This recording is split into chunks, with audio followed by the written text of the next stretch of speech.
인사하겠습니다. 은혜 안에 강건하십시오. 예, 강건하시기를 바랍니다. 예, 많이 추워지고 있는 것 같습니다. 이런 계절이 참 추운데요. 겨울로 넘어가는 이때가 아주 쌀쌀한 그런 계절입니다. 그러니까 나무쪼록 강건하시기를 바라고요. 영적으로도 은혜 충만하기를 바랍니다. 예, 우리가 라오디게아 교회에 대해서 같이 오늘 말씀을 나누겠습니다. 이제 7교회 가운데서 마지막 7번째 교회인데요. 이 라오디게아 교회는 현대 교회의 모습을 아주 잘 보여주는 대표적인 교회라고 할 수 있겠습니다. 이 라오디게아라고 하는 지역은 에베소라고 하는 지역에서 수리아라고 하는 지역으로 가는 데 있어서 아주 중요한 교통의 관문이라고 할 수 있습니다. 이게 참 어려운 말인데요. 예를 들면 에베소라고 하는 지역은 바닷가를 얘기하고요. 수리아라고 하는 지역은 내륙을 이야기합니다. 근데 바닷가에서 내륙으로 들어갈 때에 반드시 거쳐야 되는 도시가 있다고 한다면 라오디게아라고 이야기할 수 있겠습니다. 이 라오디게아 교회는 교통의 요충지에 있었기 때문에 아주 경제적으로 부유한 도시였습니다. 또 금융이 발달하고 또 모직이 굉장히 발달하고요. 이 지역에서 또 유명한 것이 무엇이었냐면 안약이 유명했습니다. 안약. 우리가 좀 이따 말씀을 보겠지만 예수님께서 라오디게아 교인들에게 안약을 사서 바르라고 하는 말씀을 하시잖아요. 그래, 이 말씀을 들을 때 라오디게아 교인들은 이 말씀이 무슨 말씀인지가 마음에 확 와닿았었죠. 왜냐하면 이 지역의 아주 유명한 생산품 중에 하나가 안약이었기 때문에 그렇습니다. 안질로 고생하는 사람들이 여기서 약을 사서 발랐죠. 그래서 이런 의술 같은 것들이 많이 발전한 지역이었습니다. 또 교통의 요충지라고 이야기할 수 있습니다. 그런데 이렇게 부자 동네고 또 의술이 많이 발달했는데 이 라오디게아라고 하는 지역에서 해결하지 못하는 그 문제 하나가 있었는데 그건 뭐냐면 이 식수 문제였습니다. 식수, 물이 부족했습니다. 항상. 그래서 이 물의 문제를 해결하기 위해서 왜 그 로마 유적지 같은 데 보면 이렇게 수로를 만들어 놓지 않습니까? 그죠? 수로를 통해서 먼 지역에서 물을 끌어오잖아요. 이 라오디게아라고 하는 지역에도 수로가 발달이 되어 있어 가지고 히에라볼리라고 하는 인근 도시, 또 골로새 교회 편지 있죠. 골로새서 그 골로새라고 하는 지역, 인근 지역에서 물을 끌어왔습니다. 수로를 통해서. 그래서 좀 이따 말씀을 보겠지만 차지도 않고 뜨겁지도 않다라고 하는 이 말씀이 이 라오디게아 교회가 식수 문제를 해결하기 위해서 이 수로를 설치했는데 이것과 관계돼서 아주 이해하기 아주 쉬운 말씀을 주님이 주셨다는 거죠. 그러니까 라오디게아 교회 이 지역이 다 풍족했는데 물이 부족한 지역이었습니다. 이것을 기억해 주시고요. 예수님이 우리에게 말씀을 주신다고 한다면 우리의 상황에 맞는 말씀을 주시는 것 같아요. 너무 동떨어진 다른 얘기를 하시는 것이 아니라 영적인 것을 말씀하시는데도 우리의 형편과 처지에 맞게 우리 수준의 눈높이에 맞게 딱 들으면 이것이 무슨 말씀이구나 라고 하는 것을 알 정도로 주님이 그런 비유를 활용해서 말씀을 주시는 것 같습니다. 이 라오디게아 지역이라고 하면 뭘 기억하면 되냐면 물 문제가 있었다 이렇게 생각하시면 되겠습니다. 그런데 이 라오디게아 지역은 우리가 앞서서도 보지만요, 경제적으로 풍요하고 좋은 지역에 위치한 교회일수록 어떤 함정에 빠질 수 있냐면 책망만 받을 가능성이 매우 많아요. 그러니까 물질적인 부요가 영적인 부요와 연결될 가능성이 참 없는 거죠, 이게. 그러니까 물질적으로 힘들고 어려우면 하나님 앞에 메어 달려서 영적으로 풍요롭게 되는데 물질적으로 부유하고 잘 살면 너무 교만해지고 이 정도면 됐다고 생각하는 안일한 함정에 빠져서 영적으로 민감하지 않을 수 있다는 것을 말씀이 우리에게 보여주는 것 같아요. 여러분, 그런 면에서 우리 교회도 교통의 요충지에 있지 않습니까? 너무 뜬금없는 얘기예요? 아주 우리 교회가 교통의 요충지에 있죠. 여러분, 차들이 얼마나 많이 다니는지 사통팔달 이 중심에, 그죠? 심지어 이제 지하철도 뚫리게 될 텐데 우리 교회가 굉장히 중요한 교통의 요충지가 있습니다. 위치에 있습니다. 그래서 뭐 앉아만 있어도 되겠지 이런 생각 되겠습니까? 안 되겠습니까? 예, 절대 금물입니다. 예, 우리는 뭐 가진 것이 많다. 우리 가진 거 많아요, 적어요?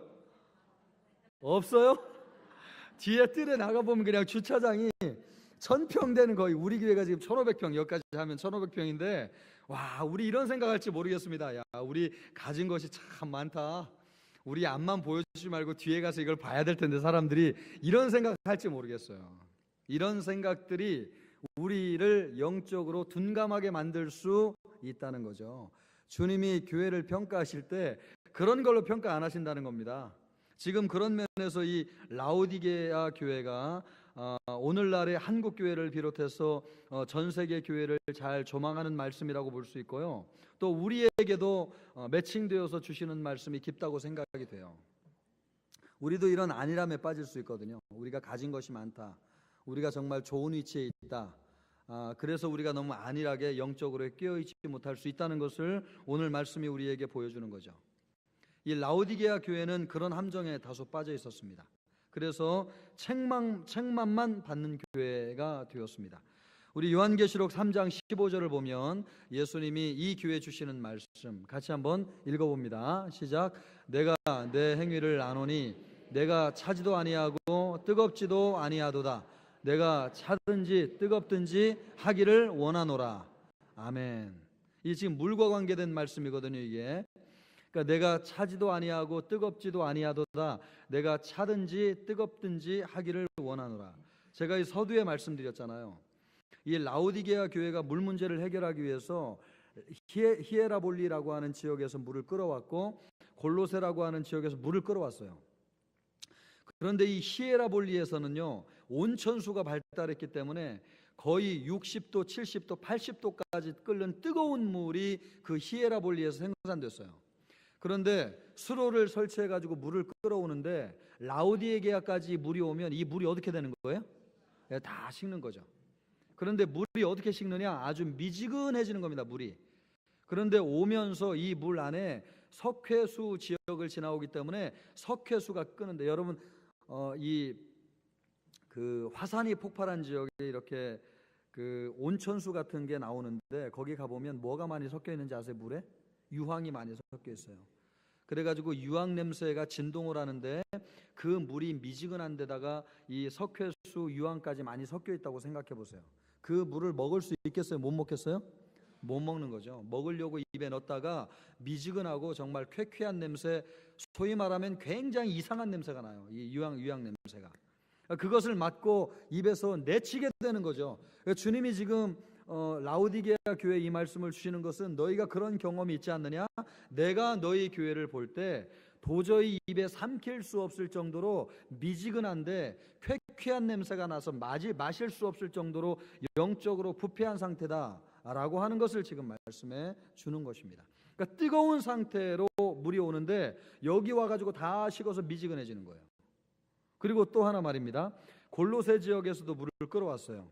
그런데 골로새 지역에서는 지하수를 끌어왔습니다. 그러니까 지하수가 얼마나 시원하겠어요? 그런데 이 시원한 물이 오는 과정 가운데서 라오디게아까지 오면 물이 어떻게 되는 거예요? 미지근해지는 거죠. 미지근해지는 거죠. 그러니까 여기에서 시원한 물이 오는데도 도저히 먹을 수 없는 그런 물이 되는 겁니다. 그러니까 지금 주님이 그 말씀을 하시는 것입니다. 우리 주님은 뜨겁든지 차갑든지 하시는 분 아니에요? 그런데 이것이 수로를 통해서 우리에게 오는 동안 미지근해가지고 정말 도저히 삼킬 수 없는 영적 상태가 되었다고 하는 것을 주님이 말씀하시면서 이것이 너희의 영적 상태다 내가 보는, 그러면서 지금 예수님이 책망하고 있다고 하는 것입니다. 예수님은 그들의 경험에 맞게 영적인 책망을 하고 계신 것이죠. 이것이 전형적인 현대 교회 크리스찬의 모습이라고 생각이 듭니다. 스펄전 목사님이 이런 말씀을 하셨습니다. 진짜 헌신된 12명의 성도만 있어도 내가 영국 런던을 변화시켜 놓겠다. 그러나 변화되지 않은 사람은 5,000명이 모여도 5,000개의 장애물로밖에 쓰일 수 없다. 이런 얘기를 했습니다. 여러분, 얼마나 많은 사람이 모이느냐보다 더 중요한 건요, 어떤 사람들이냐가 중요한 것 같아요. 단 12명이 모여도 예수님께 전적으로 헌신된 사람이라면 세상을 뒤집어 놓지만, 아무리 많은 사람도 물에 물 탄 듯 술에 술 탄 듯 그냥 맹탕이면요, 세상을 변화시킬 수 없는 거죠. 소위 말해서 이 소금물 3%가 바닷물을 짜게 한다고 하지 않습니까? 우리나라의 기독교인들이 거의 1,000만 명, 지금 많이 줄었다고 하지만 어쨌든 1,200만까지 갔다고 해도 우리나라의 25%가 기독교인이었는데, 여러분, 25%의 기독교인들이 우리나라를 뒤집어 놓고 변화시켰느냐라고 하는 것을 본다고 한다면 정말 너무 안타까운 일들이 너무 많아요. 지금 세상이 돌아가는 것을 보면 지금 너무나 안타까워요. 너무나. 지금 이 정권이 유지될까 이런 생각이 들 정도로 정말 온 국민이 그냥 나라를 성토하는데, 이래서 나라가 되겠나, 이거 통일되겠나, 이래서 우리 미래가 있겠나, 경제자가 해결되겠나, 이 나라의 소망이 있겠나, 이런 생각이 들어요. 기독교인들이 제 위치에서 제 역할만 했다고 해도 이 나라에 소망이 있을 텐데 말이에요. 정말 너무 암담한 때가 아닌가 하는 생각이 듭니다. 여러분, 영국이 우리나라와 같이 똑같은 100년 전, 150년 전에 똑같았어요. 영국이 그 산업혁명으로 인해 가지고 경제가 한순간에 비약적으로 발전하면서 빈부격차가 심해지고, 잘 사는 사람들은 너무나 잘 살고 가난한 사람들은 너무 가난한데, 초등학교도 들어가지 않은 어린아이들이 11살, 12살짜리 아이들이 공장에서 하루 종일 11시간, 12시간씩 일을 했는데, 그 당시에는 그 근로 여건이라고 하는 개념 자체가 없었기 때문에 공장에서 일하면서 이 화학 제품들을 들여 마셔 가지고 아이들이 막 공장에서 일하면서 기형이 되고 갑자기 죽는 아이들이 너무나 많고, 그래 가지고 사회적인 문제가 됐습니다. 여러분, 공산주의 사상이 어디에서 제일 먼저 시작됐는지 아세요?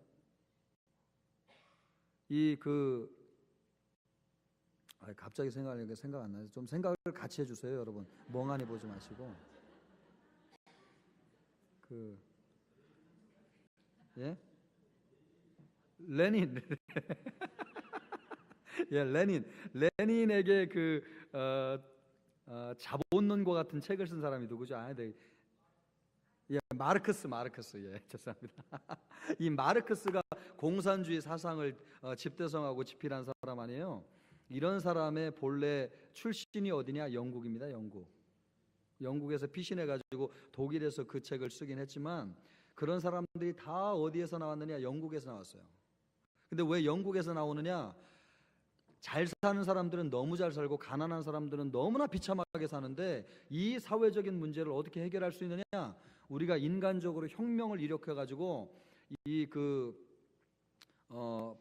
부르주아라고 그럽니까? 이 부르주아를 무너뜨려야 된다, 이런 사상을 사상적으로 체계화시킨 거잖아요. 그래서 여러분, 영국이 경제적으로 부흥했지만 나라가 뒤집힐 뻔했습니다. 그런데 유일하게 혁명이 일어나지 않은, 유혈혁명이 일어나지 않은 나라가 어디냐? 프랑스도 혁명이 일어나고 다 유혈혁명이 일어났는데, 유혈혁명이 일어나지 않은 나라가 영국이에요. 왜 영국이 일어나지 않았는지 아세요? 존 웨슬리가 복음을 전하면서 영적인 폭발적인 부흥이 일어났어요. 근데 웨슬리는요, 그 당시에 성공회가 영국 국교회 아닙니까? 성공회는 잘 사는 사람들로 대상으로 복음을 전했는데, 웨슬리는 소명을 뜨겁게 받고 가난한 사람들에게 복음을 그래 광산을 돌아다니고 이런 노동자를 찾아다니면서 복음을 전하고, 그 사과개짝 하나 위에 올라가가지고 하나님의 말씀을 전하면서 그 사람들이 말씀을 받고 회심하고 주님을 인격적으로 만나고 변화를 경험했어요. 그러면서 불만을 가지고 있던 모든 사람들이 복음 안에서 그 마음이 해소되고 주님 앞으로 나오는 역사가 일어나가지고 감리교가 출발되고 구세군이 세워지고 엄청나게 놀라운 노동자들이 그 영적 변화를 경험하게 되었지 않습니까? 그래서 영국이 혁명이 일어나지 않았어요. 저는 가만 보면 우리나라가 지금 영국과 별로 다르지 않은 지금 시대적인 흐름을 경험하는 것 같아요. 우리나라는 여러분, 그 유럽의 민주주의에 비해서 100년, 200년 훨씬 뒤에 지금 따라가고 있지 않습니까? 물질적으로는 풍요한데, 이 물질을 사회 보편적으로 불을 나누어 가질 수 있는 어떤 내적인, 정신적인, 영적인 그런 에너지와 용량을 가지고 있지 않은 거죠. 그러니까 이게 사회 불만적인 요소들이 너무나 많이 표출되는데, 지금 현재 우리가 가지고 있는 정신적인 문명적인 이런 바탕들이 이것을 감당할 수가 없는 거예요. 좌파 사상, 인간이 이 세상을 이상주의 사회로 만들어야 된다고 하는 사상이 우리나라 사회 저변에 얼마나 여러분 깔려 있는지 아세요? 언론, 교육, 문화, 영화, 심지어 모든 영역에 하나님 없는 이상주의 사회를 건설해야 된다고 하는 사상이 우리나라를 완전히 거의 장악하다시피 해요. 교회 외에는요, 하나님을 제대로 믿으려고 몸부림치는 단체가 없어요. 심지어는 교회 안에서도 하나님을 믿고 복음을 믿는다고 하면서도 인간적인 방법으로 이상사회를 궁극적으로 만들어야 생각하는 이 사회주의적인 정말 이런 사상을 가지고 있는 사람들이 우리나라 저변에 기독교 안에도 얼마나 많이 있는지 여러분, 정말 그래서 아찔해요. 저는 정말 볼 때마다 뭐 대통령이 어떤 사람이냐 그런 문제가 아니고요. 지금 정말 이 위기와 난국을 해결할 수 있는 것은 교회밖에 없다는 생각이 너무 절실하게 들어요. 우리가 지금 100년 전, 150년 전 영국하고 너무나 똑같은데 주님, 이런 부흥을 주님이 주지 아니하시면 이 나라에 정말 이런 문제가 해결될 수 있겠습니까? 이런 생각이 너무너무 절실하게 들어요. 너무너무. 우리 기도해야 될 줄로 믿습니다, 여러분. 그런데 이 교회가, 우리 화요일 날 오전에도 말씀 나눴지만 잉태할 힘이 없어요. 교회가 지금 나라를 구원해낼 수 있는 교회가 많고 이렇게 교인들이 많은데 이 나라를 구원해낼 수 있는 힘이 없어요. 잉태할 힘이. 왜요? 교회가 너무 영적으로 침체되어 있기 때문에. 본질로 돌아가야 되고 하나님과의 관계를 회복해야 되는데 그냥 하나님과의 상관없이 우리만으로 그냥 신앙생활하다 뜨뜨미지근하게 신앙생활하니까요, 영적인 에너지와 충만함이 우리에게 없는 것이죠. 눈에 보이는 것들은 너무나 많은데 이것을 해결할 수 있는 기력이 우리에게 너무나 없어요. 너무 안타까워요. 주님이 우리에게 이런 말씀 주신 거 똑같은 것 같아요. 여러분, 오늘날 교인들도 이런 생각하고 있잖아요. 너무 과하게 열심히 믿는 것을 경계해라. 뭐 그렇게 열심히 믿느냐, 그냥 교양 있게 그냥 적당하게 품위 있게 믿으면 되는 것이지 뭘 그렇게 뭐 열심히 정성을 다해가지고 신앙생활 하려고 하느냐, 세상에 즐길 것도 많은데, 이런 생각들 다 가지고 있는 거죠. 그러니까 여러분, 교회가 이 땅에 있으면서도 이 세상을 치료할 수 있는 영적인 힘이 없는 거예요. 병들어 죽어가는 사람들이 눈에 지천으로 보이는데 이런 사람들을 살리고 구원할 힘과 영적인 능력이 없는 거예요. 능력이. 죽어가는 것을 뻔히 보면서도 여러분, 아무것도 할 수 없는 우리 처지가 정말 이와 같다는 생각이 들어요. 주님이 우리에게 이 말씀 주실 것 같아요. 너희가 좀 뜨겁든지 차든지 해라. 너무 미지근하다. 왜 그렇게 신앙생활하니? 주님이 그런 말씀 하실 것 같아요. 우리 여러분, 뜨거워져야 될 줄로 믿습니다. 그러면 왜 이 라오디게아 교회가 이런 상태에 빠지게 되었느냐?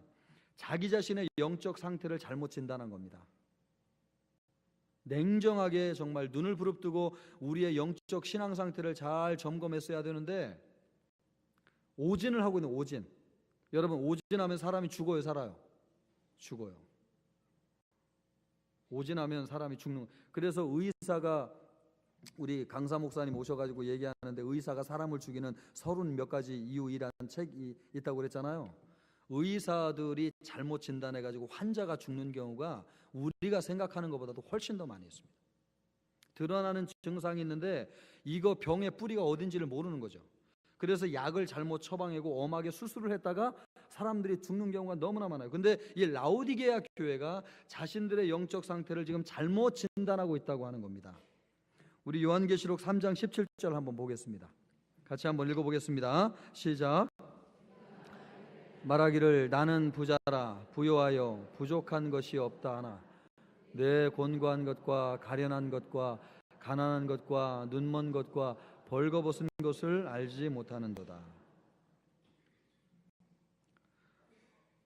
예수님이 볼 때는 이 사람들이 너무 가련하고 곤고하고 눈먼 것이 많고 벌거벗은 사람들이었는데요, 자신들은 뭐라고 이야기했다는 거예요?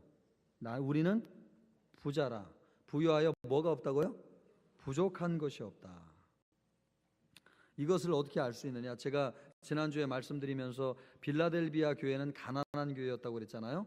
그래가지고 지진이 나가지고 로마 황제가 이 빌라델비아 교회에 뭐를 탕감해 줬다고 그랬어요? 세금을 몇 년 동안요? 5년 동안 이 지역에 세금을 탕감해 줬어요. 빌라델비아 지역은 너무 가난해 가지고 지진이 나 가지고 초토화가 됐는데 도시가 자력으로 일어날 수가 없으니까 세금을 면제해 준 거죠. 그런데 같은 기간에 똑같은 지진이 일어났는데 그 지역이 어디냐? 라우디게아 지역입니다. 그런데 여기에는 황제가 세금을 전혀 탕감해 주지 않았어요. 그리고 도와준다고 하는 것도 마다했어. 왜요? 우리는 얼마든지 우리 자력으로 이 도시를 복구할 수 있다. 그래가지고 주변 사람들의 도움을 거절했어요. 그러니까 이 라우디게아라고 하는 지역은 얼마나 부유하다고 생각하는지 아시겠죠? 라우디게아 지역은 가난해서 굶는 사람이 없을 정도로 아주 부자 지역이었어요. 여기 교회에 나오는 성도들도 소위 말해서 부자가 아니겠습니까? 그래서 우리는 가난한 것이 없다, 부족한 것이 없다. 사실 생각해보면 여러분 얼마나 교만한 얘기예요. 아무리 잘 사는 사람도 누가 도와준다고 하면 아유 예 감사합니다 이렇게 받는 것이 정상인데 우리는 도와줄 필요 없습니다. 넉넉합니다. 부족한 것이 없습니다. 이 교만한 얘기죠. 그 정도로 라우디게아 교인들은 본인들이 부유하다고 생각을 하였습니다. 성경에 여러분 이런 말씀이 나오는 것을 우리 볼 수 있는데 호세아 12장 8절 보면 이런 말씀이 있습니다. 같이 읽어볼까요? 에브라임이 말하기를 나는 실로 부자라. 내가 재물을 얻었는데 내가 수고한 모든 것 중에서 죄라 할 만한 불의를 내게서 찾아낼 자가 없으리라 하거니와. 여러분이 부자라고 하는 것 자체가 죄지요, 죄.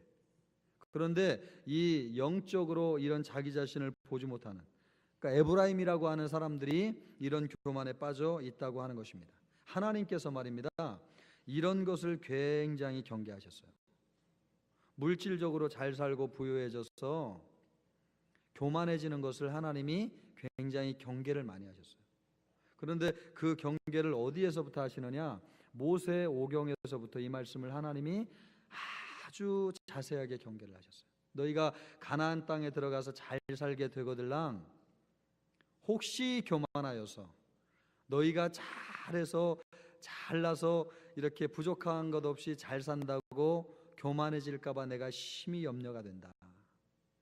그렇게 되거든 절대로 내가 너를 축복해서 그렇게 됐다고 하는 것을 잊지 말아라 라고 하는 것을 주님이 어디에서 말씀하셨느냐? 신명기에서 말씀해요. 신명기. 그런데 지금 요한계시록의 라우디게아 교회 이 말씀을 하시고 있는 것을 보면 모든 성도들은 이런 함정에 빠지나 봐요. 그래서 주님이 때때로 고난을 주시는 것 같아요. 잘 되다가도 풍랑을 만나게 하시고 또 어려움도 겪게 하시는 것은 일사천리 잘 되기만 하면 교만해서 내가 잘 되는 줄 알아서 교만할까 봐, 하나님을 멀리할까 봐 우리에게 고난도 어려움도 주시는 게 아닌가 하는 생각이 들어요.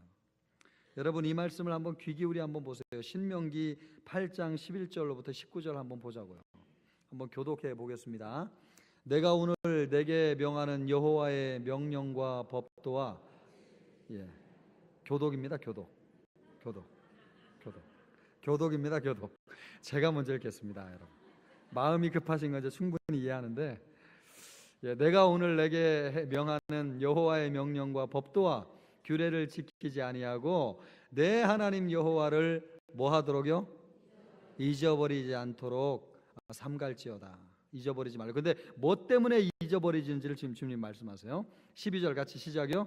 내가 먹어서 배부르고 아름다운 집을 짓고 거주하게 되며. 13절도 제가 읽습니다. 또 내 소와 양이 번성하며 내 은금이 증식이죠? 증식되며 내 소유가 다 풍부하게 될 때에. 언제요? 이럴 때 누구를 잊어버린다고요? 하나님을 잊어버린대요. 우리 지금 60년대 70년대보다 잘 살게 됐거든요. 부유하거든요. 지금 요 상태처럼 됐어요. 그래가지고 영적으로 누구를 잊어버리고 있느냐? 하나님을 잊어버리고 살고 있는 거죠. 참 말씀은 영원한 진리 같아요. 그죠? 언제나 적용되지 않습니까? 또 14절 여러분 한번 읽겠습니다. 시작.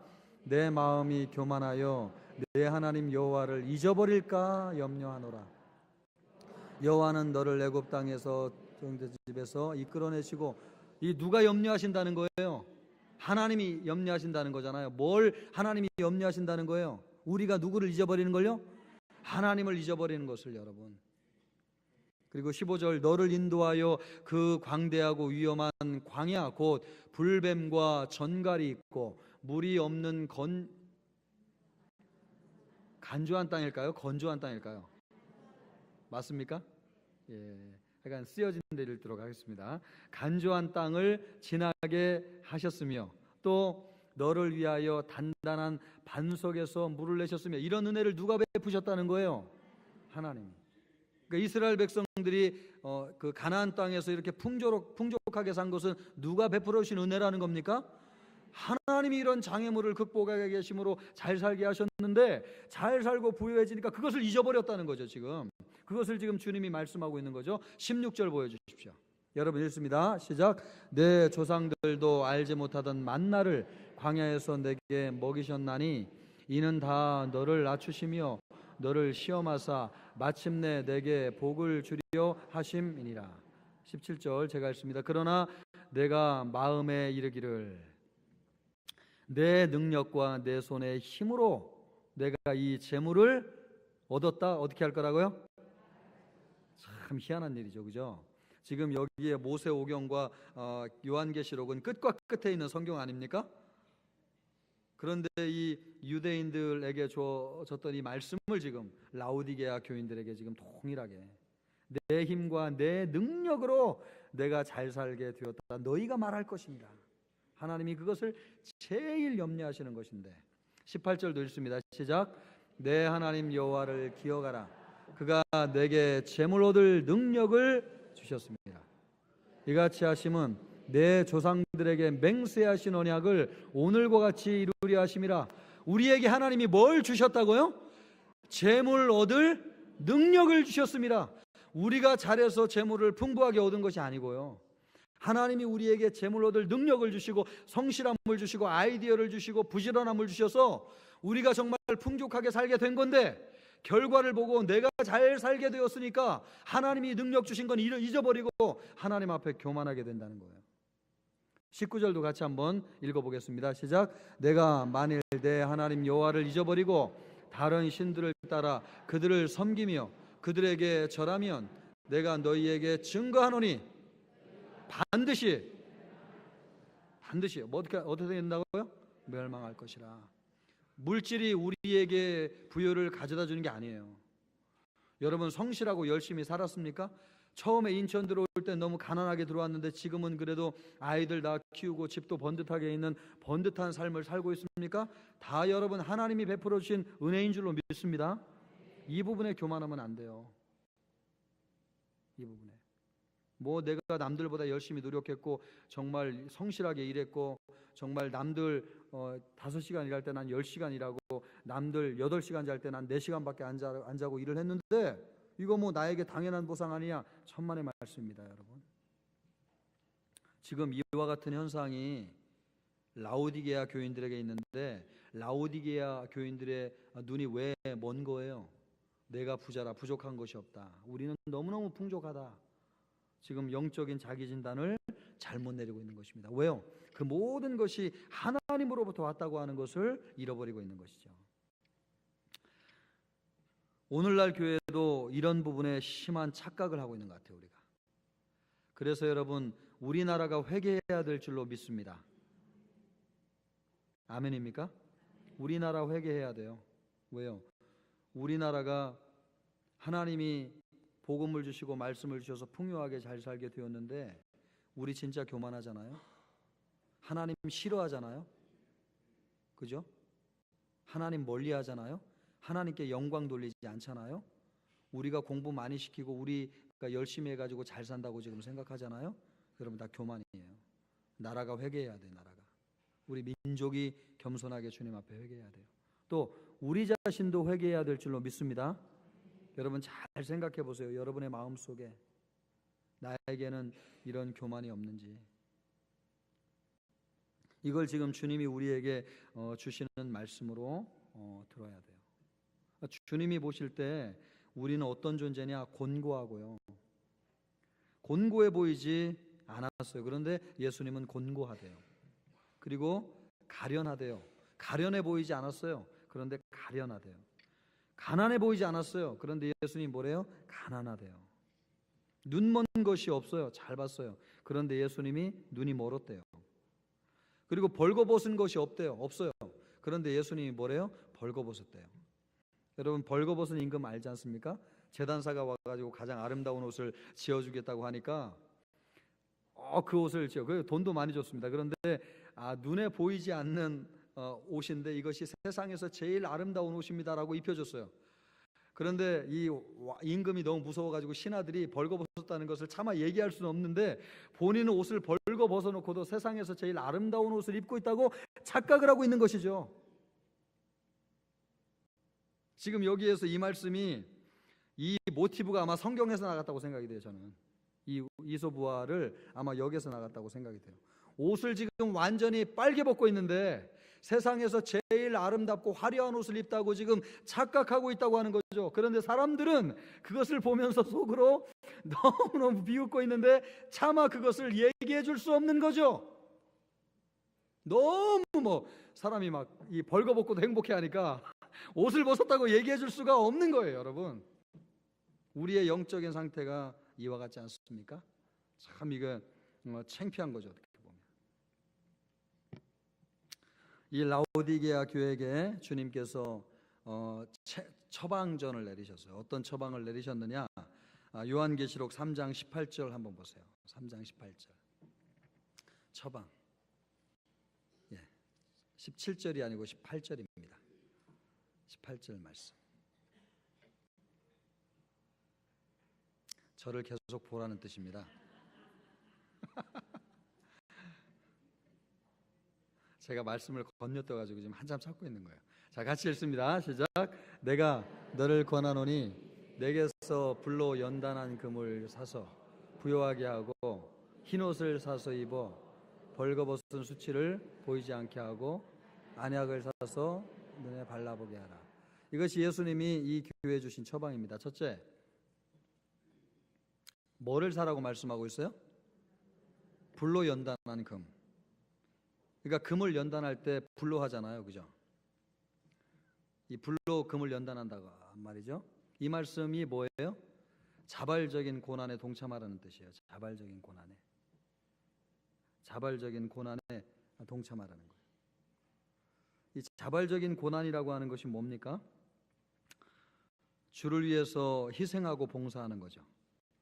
전도하고 선교에 헌신하는 것이죠. 여러분, 새벽 기도도 저는 이 시대에 자발적인 고난이라고 믿어요. 요즘 많은 사람들이 문화가 바뀌어서 밤 늦게 자잖아요. 12시, 1시에 자는데 새벽 기도 나온다는 거 참 어려운 일이거든요. 새벽 4시 반쯤은 일어나야지 우리 5시에 와가지고 기도할 수 있잖아요. 그러니까 짧게 자고 새벽 기도 나온다는 건 참 어려운데, 이 시대에 자발적인 고난이 뭐냐 적용한다고 한다면 저는 새벽 기도라고 믿습니다. 주님이 그것을 회복하래요. 여러분, 자발적인 고난이 뭐예요? 고난받을 이유가 없어요. 그냥 편하게 살면 한없이 그냥 편하게 살 수 있어요. 그런데 주님, 우리 집사님들, 권사님들 생각해 보세요. 못 먹을 때, 없이 살 때 여러분 어떻게 신앙생활 하셨어요? 자식 등록금이 없어가지고 가슴 졸일 때 여러분 어떻게 하셨어요? 자식 결혼시켜야 되는데 돈이 없어요. 여러분 그때마다 어떻게 하셨어요? 주님 앞에 나와가지고 주님 좀 도와주십시오. 남편이 지금 사업이 안 됩니다. 내 남편을 좀 살려주십시오. 여러분 철야도 하고 새벽기도 하지 않았어요? 자식이 아파가지고 죽어가는데 기도하지 않은 부모 있습니까? 주님 살려달라고 울고불고 기도했잖아요. 없이 살고 가난하게 살 때는 너 그렇게 매달려 놓고 이렇게 살만하니까 나한테 필요한 것 아무것도 구하지 않느냐? 지금 주님이 그 말씀하시는 거죠. 없이 살 때, 가난하게 살 때처럼 그런 고난을 자발적으로 헌신해라. 자발적인 고난을 받으라고 주님이 말씀하시는 거예요. 불로 연단한 금을 살 필요가 없어요. 이미 부유하고 금이 많은데요. 살아는 이유가 뭐예요? 자발적으로 고난에 동참하라는 거예요. 여러분 새벽 기도에 여러분 자발적으로 동참하기를 바랍니다. 그렇게라도 깨어나라고. 금요기도 안 오시는 분들 계십니까? 여러분 예배 오셔서 기도하십시오. 일주일 내내 여러분이 기도하지 아니하고 지나가는 시간이 얼마나 많아요. 금요기도 왜 많이라도 와서 기도해라. 주님 그 말씀 아니에요? 여러분 제자 훈련 받는 거 결코 쉬운 문제 아닙니다. 늘 저한테 얘기해요. 목사님, 전에는 참 편하게 신앙생활 했는데 예배만 드리면 되는데 요즘 신앙생활 왜 이렇게 빡빡하게 시키는지 모르겠습니다. 뭐 사랑방도 해야 되고 뭐 순장님반도 해야 되고 훈련까지 받아야 되니 도대체 일주일에 교회를 몇 번 와야 되는지 모르겠습니다. 저한테 이렇게 얘기한 분은 아무도 없고요. 그냥 그분의 이글거리는 눈빛 속에 저를 바라보면서 그렇게 얘기하시는 거예요. 도대체 내가 오늘도 교회 왔는데 도대체 몇 번 와야 됩니까? 이렇게 이야기하는 것처럼 제가 위축돼 있나 봐 이렇게 들려요.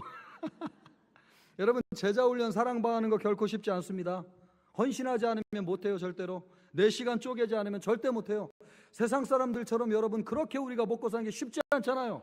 그 와중에 시간을 내가지고 영적으로 집중하고 기도하고 사람들을 섬기고 전도하고 찬양대하고 교회를 섬긴다는 거 결코 어렵지 않죠. 여러분, 이것을 충실하게 하는 것 자체가 뭐예요? 자발적인 고난에 동참하는 것입니다.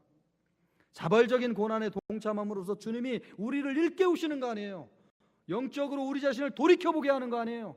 다시 우리가 가난해지게 하는 거예요. 영적으로 가난하게 하여서 주님을 더 의지하게 하는 거 아니에요. 그것이 자발적인 고난에 동참하라고 하는 것입니다. 여러분, 이것을 적용하세요. 여러분, 말씀 읽는 것이 어려우면 말씀을 읽으시고요, 기도하는 것이 어려우면 기도하시고요, 여러분 예배 드리는 것이 어려우면 예배 한 번 더 나오시고요. 그래서 자발적인 고난에 동참함으로 우리가 영적으로 부유해지는 그런 은혜가 있기를 주님의 이름으로 축복합니다. 두 번째로 예수님이 내려주신 처방이 뭐냐? 흰옷을 입으라고 말씀하시잖아요. 흰옷. 이 흰옷이 뭐라고 그랬어요, 여러분? 예수님이 하나님의 자녀들에게 입혀주시는 옷이라고 그랬죠, 그죠? 이 옷은 믿음으로 말미암아 입을 수 있잖아요. 그러니까 흰옷을 사서 입으라고 하는 것은요, 죄악의 옷을 벗어버리고 믿음의 삶을 살라고 하는 것입니다. 믿음으로 살아야 될 줄로 믿습니다. 이 흰옷에 대해서 요한계시록 7장 9절에 이렇게 말씀하고 있는데 한 번 더 우리 보겠습니다. 요한계시록 7장 9절입니다. 같이 읽습니다. 시작. 이 일 후에 내가 보니 각 나라와 족속과 백성과 방언에서 아무도 능히 셀 수 없는 큰 무리가 나와 흰옷을 입고 손에 종려가지를 들고 보좌 앞에 어린 양 앞에 서서. 그러니까 이 흰옷 입은 백성이라는 게 뭡니까? 구원받은, 모든 족속에서 구원받은 백성이 흰옷을 입고 있다는 걸 알 수 있고요. 또 요한계시록 7장 13절로 14절 한번 보자고요. 같이 읽습니다. 시작. 응답하여 나에게 이르되 이 흰옷 입은 자들이 누구며 또 어디서 왔느냐. 14절 시작. 내가 말하기를 내 주여 당신이 아시나이다 하니 그가 나에게 이르되 이는 큰 환난에서 나오는 자들인즉 어린 양의 피에 그 옷을 씻어 희게 하였느니라. 어디에서 이 옷을 씻어서 희게 했다는 거예요? 그러니까 예수님을 믿고 살라는 거죠. 예수님이 주 되신 삶을 살라는 거죠.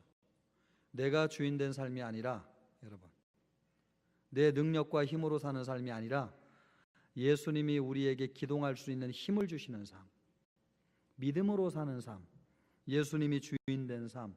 그래서 예수님이 우리에게 입혀주신 보혈로 깨끗이 씻어주시는 믿음의 삶을 정결하게 살라고 하는 것입니다. 이 시간 이 삶에 다 동참하기를 주님의 이름으로 축원합니다. 아니, 나는 믿음으로 잘 살고 있습니다. 그렇지 않을 수 있어요. 교회는 잘 나오시는데요, 내 힘으로 사는 분들이 너무 많아요. 내 힘으로 살아요. 내 힘으로 봉사하고 또 내 힘으로 교회 나오고 또 내 힘으로 주님 앞에 애쓰고 몸부림치고. 그래서 간절히 기도가 되는 건요, 주님, 우리 모든 성도들이 정말 하늘의 은혜를 깨닫게 하여 주옵소서. 이것이 절로 기도가 나와요.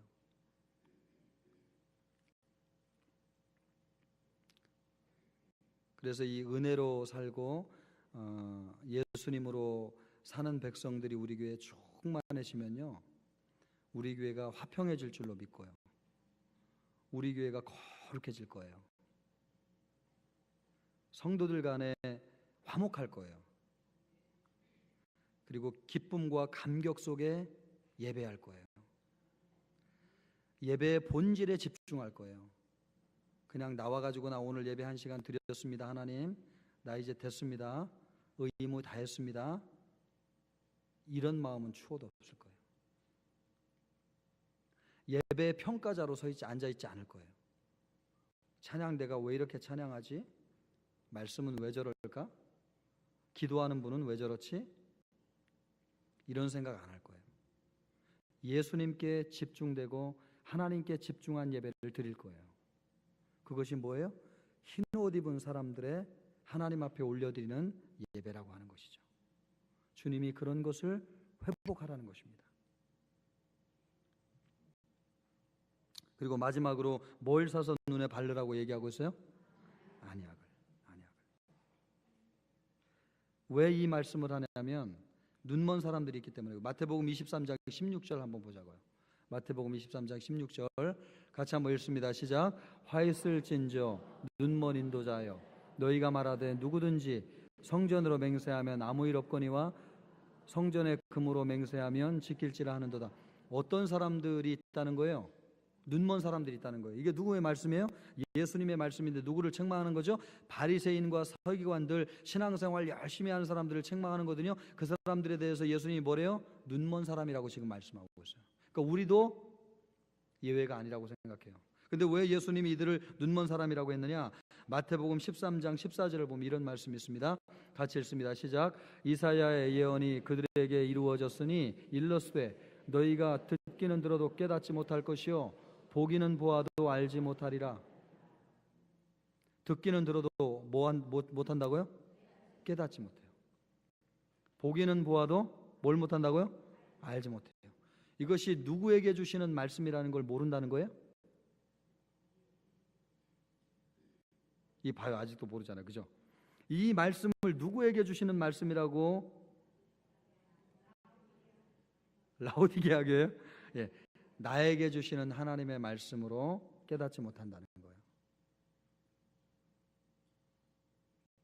이게 눈먼 상태입니다, 여러분. 저도 늘 말씀드리지만 제가 저 자리에서 우리 부목사님들 설교 들을 때도 정자세 해가지고 한두 번은 졸았지만 지금까지 와서 예배 드리는 순간 거의 졸지 않고 제가 집중해서 눈에 불을 켜고 말씀을 들었어요. 제가 무슨 말씀을 하나 그것 때문에 가려서 들으려고 하는 게 아니고요. 이것이 하나님의 말씀이고 나에게 주시는 말씀이라고 새겨 듣기 위해서 제가 하나님의 말씀을 그렇게 받았어요. 여러분, 이 말씀이 지금 나에게 주시는 말씀으로 들려지는 것은 지금 내가 영적으로 눈을 뜬 상태라는 거예요. 그런데 매일 예배하고 같은 말씀 늘 하는데 그 말씀이